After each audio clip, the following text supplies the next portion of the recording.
There we are live once again. Sorry about that, folks. My phone wasn't all the way down. Welcome to Friday Night Tech Talk, folks. If you're new here, we do this every week at this time, and we go over some articles that I found that would be interesting to tech heads like me, I guess. And I guess you, otherwise you probably wouldn't be here. So if you're new, please type something in the comments to let us know you're here. And as I go through the show notes through tonight's stories, anytime you want to say something, just put a comment in and we'll have a little discussion about it.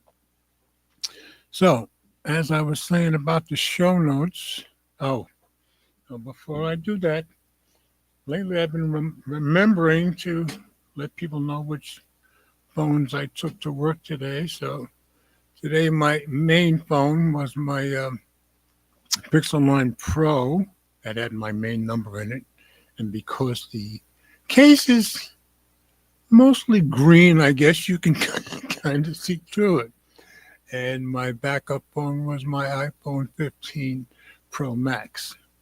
So those are the two phones that I took to work with me today. And I have not heard from Ted tonight. Let me double check. I did check on Telegram, which is where we keep communication with the crew. No, nothing from here so far. What happened, I think it was last week, I checked just before I went live, and there was no message from him. And I guess about 30 seconds later, he left a message that he wouldn't make it. So I thought checking again would be a good idea. So if Ted happens to come in, I will let you know. And if by some miracle we get Will and or Mike, that would be even better to have all of us here. So as I do every week, I will show you my web page with tonight's show notes.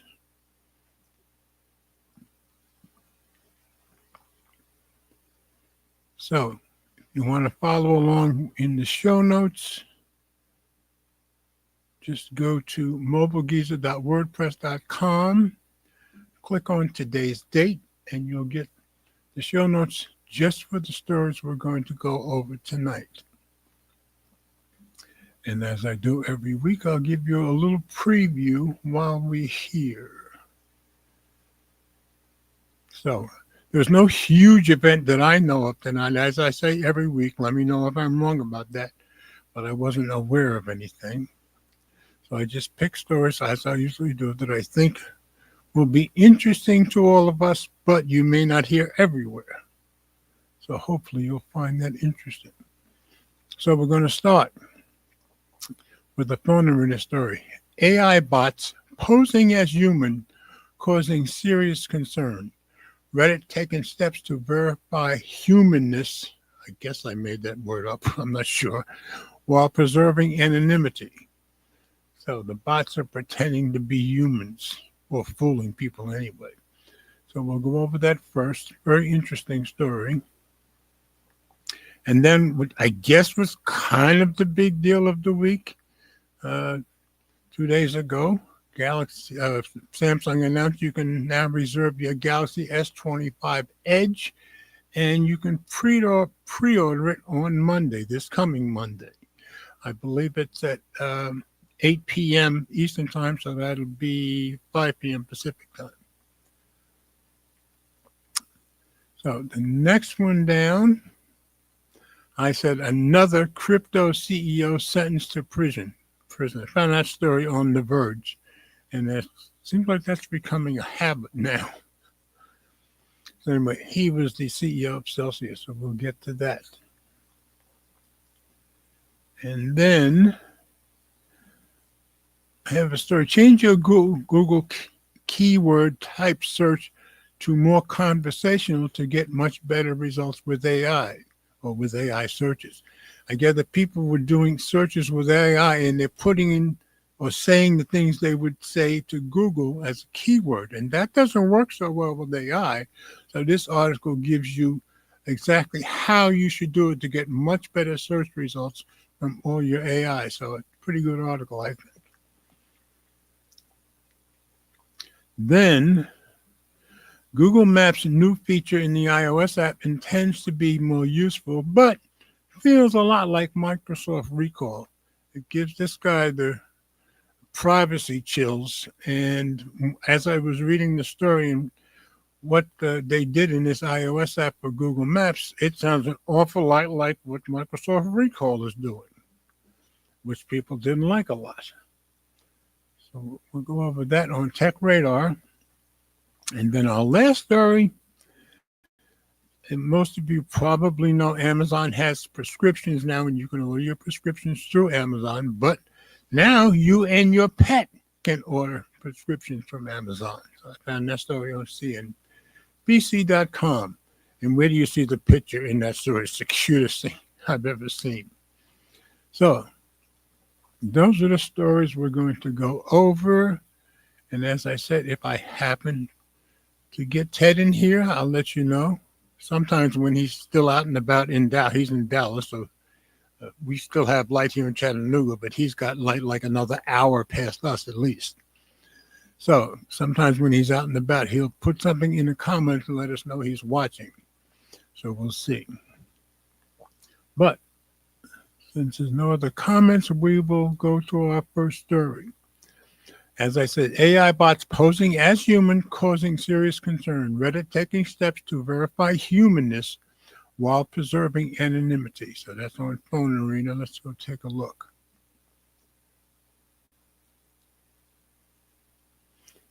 And let me pull this in front of me so I'm at least looking more at you guys while I'm reading this story.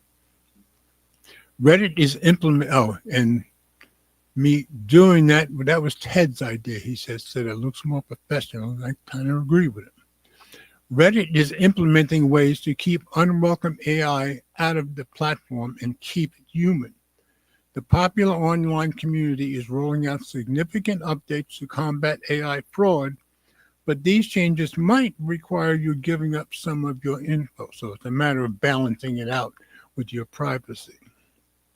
So let's drop it into review and get rid of some of these ads. Reddit has announced that it is introducing new measures to combat artificial intelligence misuse following a deceptive AI incident that has caused alarm. While aiming for a safer platform for its diverse communities, these changes are sparking considerable concerns about user privacy and the site's tradition of anonymity, a core feature for many communities. This move was prompted by a troubling experiment where a University of Zurich researchers used AI bots in Reddit's Change My View subreddit, a forum for debate. These bots posed over 1,700 comments impersonating human users, some in sensitive roles without any consent, breaching Reddit's rules and ethical research standards, leading to user outcry. The use of AI to mimic genuine human interaction in such a manner undermines the trust essential for productive online discussion. So I think it's good that these university people decided to do this as a test rather than the real thing. So it's how these sites learn about these things.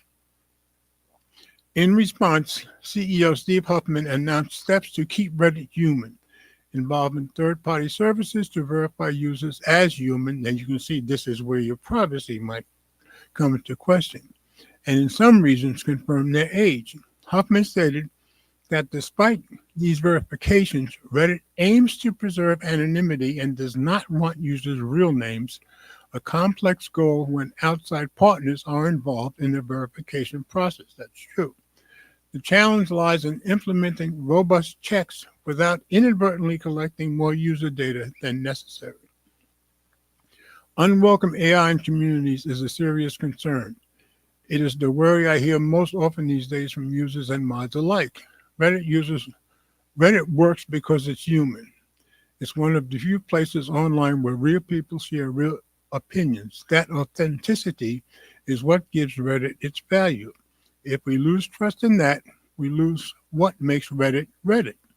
Our focus is and always will be on keeping Reddit a trusted place for human conversation. And that was from Steve Huffman, Reddit CEO.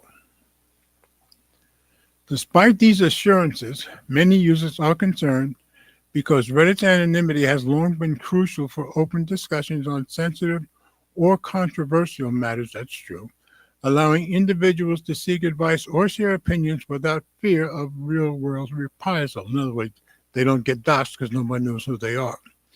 Details about the new verification system remain scarce. TechCrunch highlighted that Reddit hasn't clarified who will require verification, which third parties are involved, or what specific data might be necessary. So I think they're still working this out. This opacity is troubling, especially recalling incidents like Meta sharing private user data with law enforcement, which had serious repercussions for the individuals involved. Reddit's situation mirrors a broader challenge as many online platforms struggle with sophisticated AI misuse and maintaining platform integrity. Verification methods intended to ensure authenticity often clash with user privacy expectations, making the balance between security and anonymity a growing industry-wide difficulty that requires careful navigation and ongoing dialogue with user bases. Stopping AI fakes is important for Reddit to protect its community, but as they bring in these new ways to check users, they really need to be open and clear with everyone about how it all works. If people are left confused about what's happening with their information, that trust can easily break. So Reddit needs to find a smart way to fight off the fake stuff while still making sure users keep their privacy and freedom to speak their minds that they've always valued on the site. So trying to get that balance. But at least they know about the fake bots thanks to those university people. So it's a good thing for them to know, I believe. So, all right, nothing new in the comments. So I will continue on to the next story. And this, like I said, to me, this was kind of the biggie of the week. You can reserve your Galaxy S25 Edge now. Pre-order Monday, May 12th, this coming Monday. This was on Tech Radar.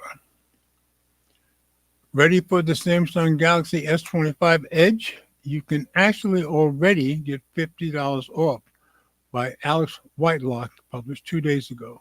Reservations are now open for the next Samsung Galaxy device. So into review we go. Okay, switch it over to here. Samsung has just announced that will officially unveil the next Samsung Galaxy phone next Monday on May 12th at 8 p.m. Eastern.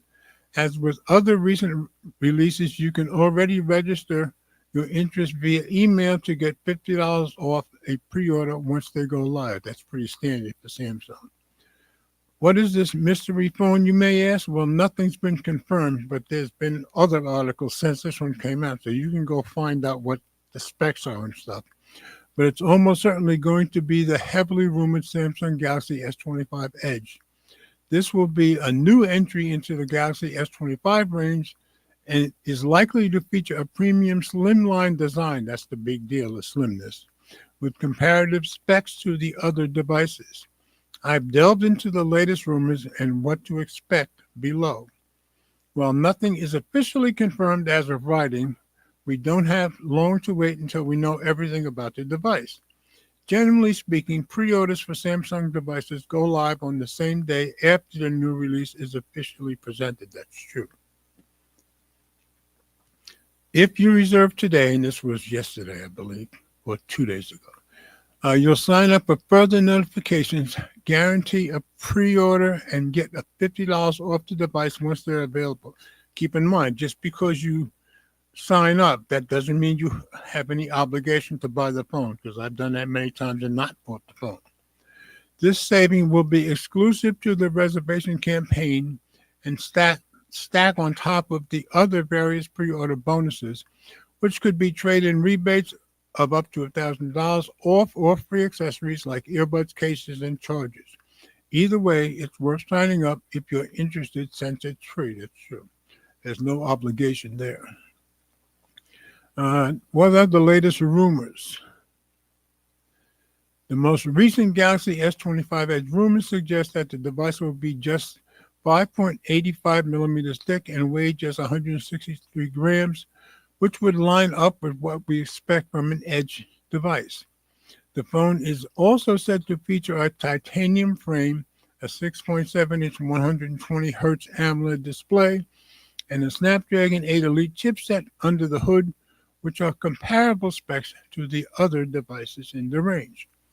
Pricing-wise, the Edge is likely to sit between the Plus and the Ultra, so it's still going to be expensive.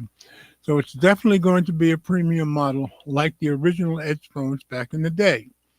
You may also see a few compromises as a trade-off for that extremely thin design, like a smaller capacity battery and fewer cameras on the back. Yeah, tough to put a thicker battery in a thinner phone.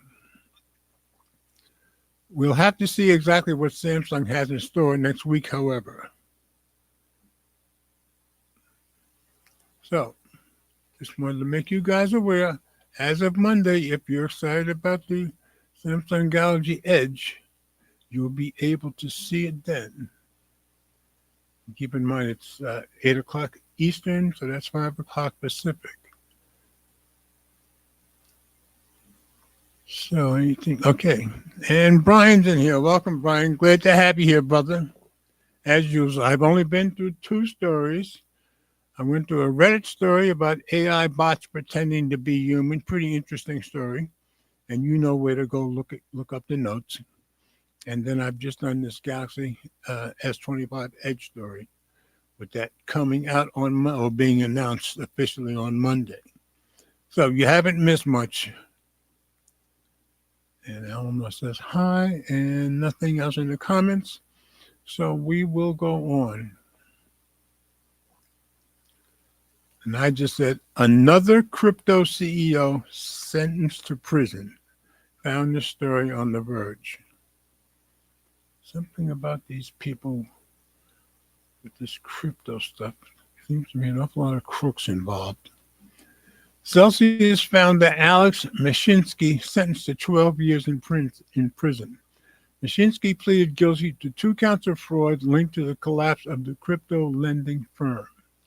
Let's go into read it.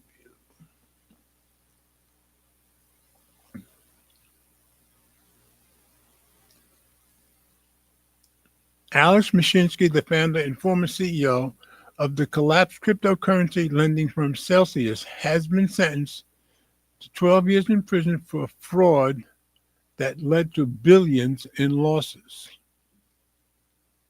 The Department of Justice announced Thursday. Celsius, which held $25 billion in assets at its peak, abruptly halted withdrawals and transfers during a broader crypto crash in 2022, locking up billions in customer funds. The firm filed for bankruptcy just weeks later. The DOJ charged Mashinsky with securities fraud in 2023, accusing him of misrepresenting Celsius's business and finances. It also claimed Mashinsky artificially inflated the price of the platform's token CEL by spending hundreds of millions purchasing it on the open market. Yeah, he built it up. Mashinsky pleaded guilty to 1 count of securities fraud and 1 count of commodities fraud last December. Mashinsky's arrest this I found very interesting because I didn't know about this. Mashinsky's arrest comes as the Trump administration takes a softer stance on crypto regulation. Last month, a memo obtained by the Washington Post revealed the disbandment of a DOJ division dedicated to investigating crypto firms. I think they should have kept that. The Securities and Exchange Commission has dropped several cases against companies in crypto, including Coinbase, Kraken, and Robinhood. So I guess they're letting people go. I don't know. Alexander Mashinsky targeted retail investors with promises that he would keep their digital assets safer than a bank. You're right. when in fact he used those assets to place risky bets and to line his own pocket, U.S. Attorney Jay Clayton said in the press release. In the end, Mashinsky made tens of millions of dollars while his customers lost billions. Glad he got his 12 years. I hope he serves every second of it. Just my opinion. So, let's go over here. Oh, I think I just clicked off. Yeah, I think I just clicked off. Yes, I did. My show notes. Let me get those back. Sometimes I hit the wrong X. Okay.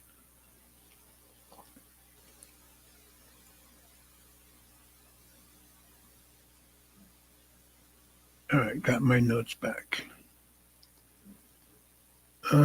Annette's here. Glad to have you here, Annette, as always. We got the faithful here. We got Eleanor, Brian, and Annette here. Okay. She says, hello to all. Have a great Mother's Day also. Cool. These people are as faithful gets. All right, she's off to work. Thanks for stopping in, Annette. And she's like Brian. She always goes to the replay if she doesn't catch it. These people are as faithful as they come. So I appreciate every one of you. So nothing else new in the comments. We'll go on to our next story. So let me share screen again.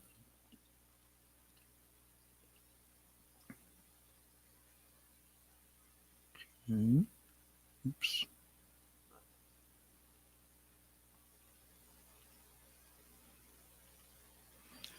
Okay. Next story. Change your Google keyword. This is for people who are using AI to search and they're not getting good results because they're doing it too much like they would do a normal search on Google. So this explains how to do it better. Change your Google keyword type search to more conversational to get much better results with AI searches. So the story is on Tom's Guide, and he does a good job of explaining the difference and how to get much better results. This tiny prompt change makes ChatGPT way more useful. Here's how, and not just ChatGPT, other AIs also. Hint, don't use it like Google, and that's the big thing. And that was by Amanda Caswell, published 2 days ago. I said a guy, no, it's a lady who wrote this. All right, let's drop it into Reader View. Okay. We've all been there. You open ChatGPT, Claude, Gemini, whichever AI chatbot you're using, and type in a quick query expecting something smart, helpful, maybe even insightful. But what you get back is nothing short of disappointment. The response is bland, generic, or sometimes completely off the mark. Before you blame the AI, consider this. The real issue might be how you're prompting the chatbot. And if you remember going way back when Google first became so big, getting the words right was the big thing in getting good results. Well, now that's kind of true with these conversational AIs also. These short, vague queries might work fine for pulling up web pages, but fall flat when interacting with a language model that is trained to deliver answers differently. The truth is, most of us are still using AI the way we use Google. This is understandable since Google has been around longer. But as more users start moving towards AI tools instead of search engines, until we shift that mindset, we're going to keep getting lackluster results from tools that are actually capable of so much more.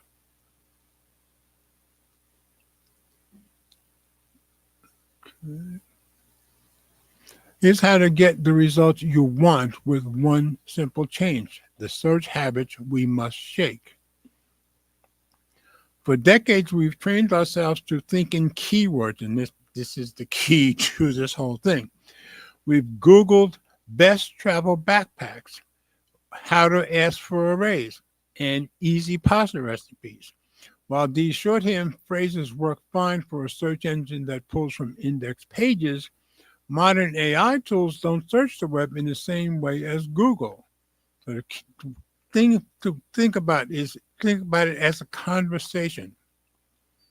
AI chatbots generate answers based on context, language patterns, and predictive reasoning. When you give AI a search style query, it gives you a search style answer, which is often too vague, too surface level, or too robotic to be truly helpful. And here's where he gives the good example of both. And I'm not going to blow this up. I'm going to let him tell you about it here. The major chatbots of 2025, ChatGPT 4.0, Claude 3.7, Sonnet, Gemini 2.0, and Perplexity aren't just pulling from a database. They're trained to respond like humans, and that's the key. And they thrive when you give real human input, including tone, context, and intent. Like I said, think of it as a conversation. The image above shows side-by-side examples using the following prompts. So on the Google prompt, if you're doing it the old Google way, just say best productivity hacks in 2025, and that's what they put in here. Conversation style prompt, I'm juggling a full-time job and 2 kids and feel like I'm constantly behind. What are 3 realistic productivity tips I can try this week? So you can see big difference. The difference is clear. The second version is so much more natural and gives the AI something to work with. As a result, the results are often more specific, personalized, and usable. The one small change that makes a big difference. If you remember nothing else, remember this. Start your prompt with I. It seems simple, but it's game-changing. Try prompts like this. I'm struggling with time management. Can you help me structure my day? I'm prepping for a job interview in marketing. What questions should I be ready for? I need help brainstorming ideas for my mom's birthday gift. She loves gardening and dogs. Adding a human voice, yours, activates the AI's conversational strength. You're no longer searching. You're collaborating with an AI assistant that's ready to help. So like I said, conversation is the key here. Why this works. With the release of models like ChatGPT 4.0 and Gemini 2.5 Pro, users now have access to voice, vision, memory, and multimodal tools. You'll get the most out of your queries if you think of your prompt as text to a good friend. These models are more powerful than ever, but power doesn't mean much if you're still feeding them flat, lifeless prompts. You'll get the most if you think as text to a good friend, which we just said. The better you phrase your message, the more helpful and human the response will be. If you've avoided getting personal because you're nervous about the chatbot training on your data, there are ways to opt out so you can get personal without some of the risks. Bottom line, AI gets better with better prompts. You don't need to overthink it. You just need to start with I. Here are 5 upgraded prompt starters to get better answers fast. I'm dealing with blah, blah, blah. What's something quick I can try today? I need help preparing for, and then there's a situation. What should I keep in mind? I'm feeling, and then describe the emotion. Can you help me reframe my mindset? I have 10 minutes. What's something productive or calming I can do right now? I'm working on, they describe the goal. Can you help me plan the first 3 steps? So again, you can see it's conversation.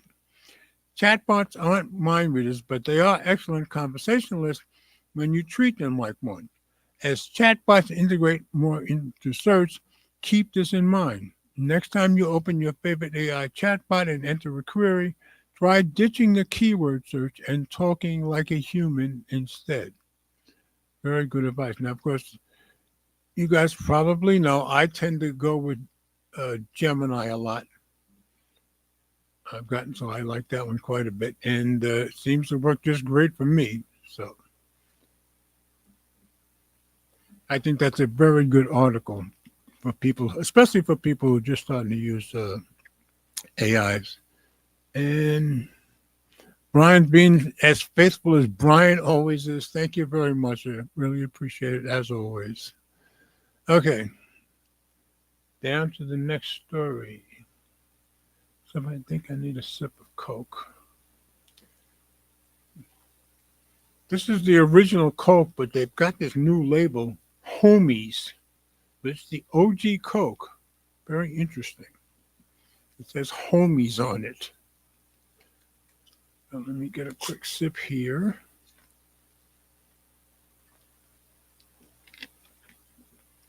And we will go on to our next story about Google Maps on iOS. And keep in mind, this is only Google Maps on iOS.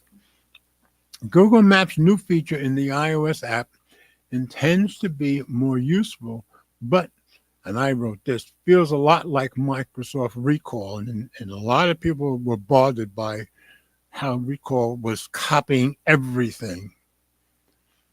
So this is on Tech Radar, so let's check it out. Google Maps can now scan your iPhone screenshot, just like Recall does, to save forgotten places, but that gives me privacy chills, by Alex Blake, published 2 days ago. A quick way to log locations. Let's go to review. And let me get those over here in front of me.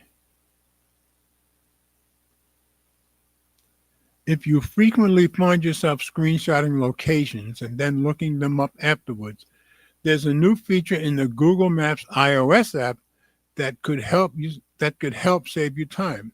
In a blog post, Google detailed the feature, which is available now, although it had been revealed about a month ago.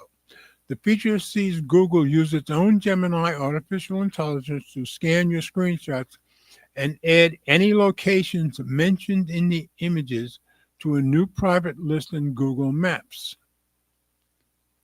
And I've double-checked mine. That new private list isn't on mine yet. Right now, it appears that Google Maps scans your images for text mentioning a place name rather than looking up the location data itself that's been saved to the pictures or using the image recognition. That's a bit limiting for now, but it's surely the first step towards a more powerful version. You can find a new private list in the U tab in the Google Maps app, and I've double-checked my U tab in mine a bunch of times. I haven't seen that new tab yet, maybe because I haven't used Google Maps on iOS in a while, so that's probably why. You can find a new private list in the U tab in the Google Maps app. Provided you have the latest Google Maps update, which I do, you'll find the private list labeled screenshots alongside a tutorial on how to use the new feature. The screenshots folder will show you a list of recent images that contain location names. You can then tap a review button to see the place that Google has detected in the image. If you're happy it has the right place, you tap save. Otherwise, tap don't save. That's straightforward. The app will then show you the saved location on a map. There's also an auto scan, and this again reminds me of the Microsoft aspect to this. If you grant Google permission, the app will be able to scan all of your screenshots in order to detect locations if you want to do that. Or you can add images manually if you prefer. I would do that, I believe. Privacy concerns. Given Google's arguably shoddy record when it comes to user privacy, you think? The idea of allowing the company to scan my library of screenshots and log my location information feels pretty uncomfortable to me. I agree. Chances are this location data will be sent to Google services where there's the potential for it to be processed, sold, and used to profile you. That's probably true. All things that Google's business model is built upon. Beyond the privacy concerns, I wonder how much a utility feature like this would add in the first place. On iOS, you can tap and hold on any text and then look it up on the web, which is pretty quick, which applies to things like addresses and place names. That means it's already quick and easy to find information on places you've screenshotted without Google Maps' latest update. That's true. Still, just because I'm not sold on it, it doesn't mean that no one else will find Google's latest idea useful. If you want to try it out for yourself, make sure you download the latest Google Maps version on iOS. The feature will apparently come to the best Android phones at a later date. So, for anybody who wants to try it, I guess you can go try it. Just make sure you have the latest Google Maps on your iOS on your iPhone. So, like I said, it sounds like it's really invading your privacy to me. All right, nothing else new in the comments, and this is going to be a very quick night, obviously. And I've got one more story. You and your pet can now order prescriptions from Amazon. So before it was just humans, now humans and pets. And this was on CNBC.com.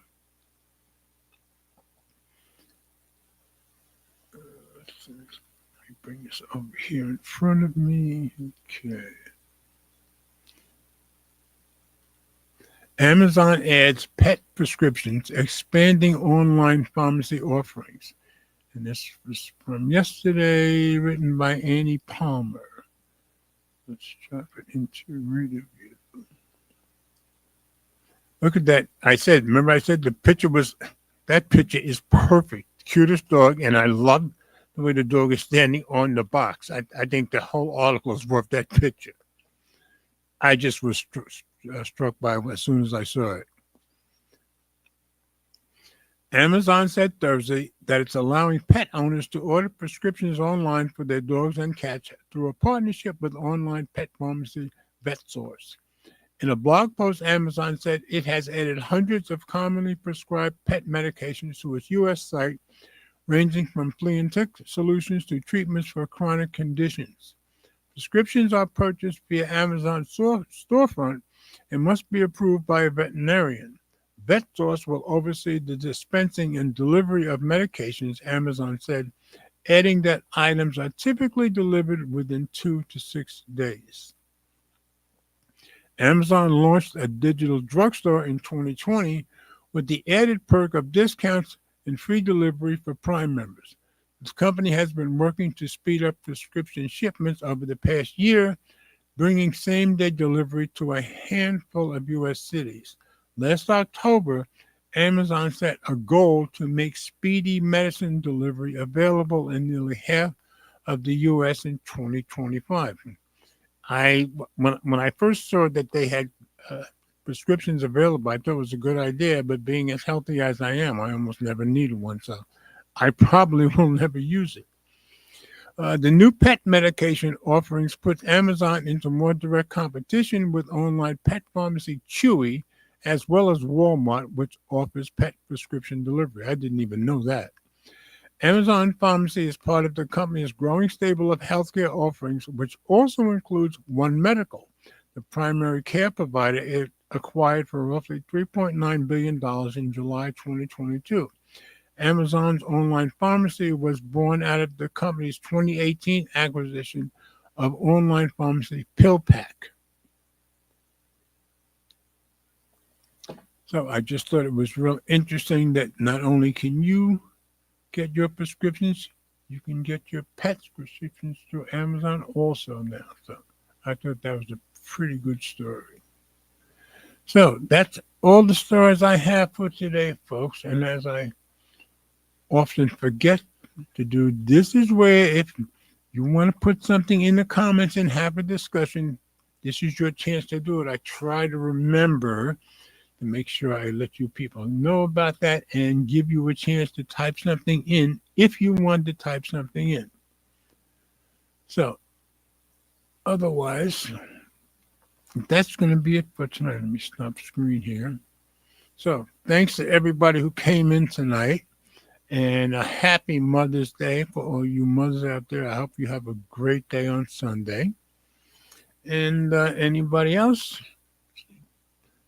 Don't think there was anything else in the comments, but you can post your comment down here. I'll certainly see it. Other than that, since I'm not seeing anything, I guess it's time for me to get out of here. And maybe next week, maybe we'll get lucky enough to have Ted.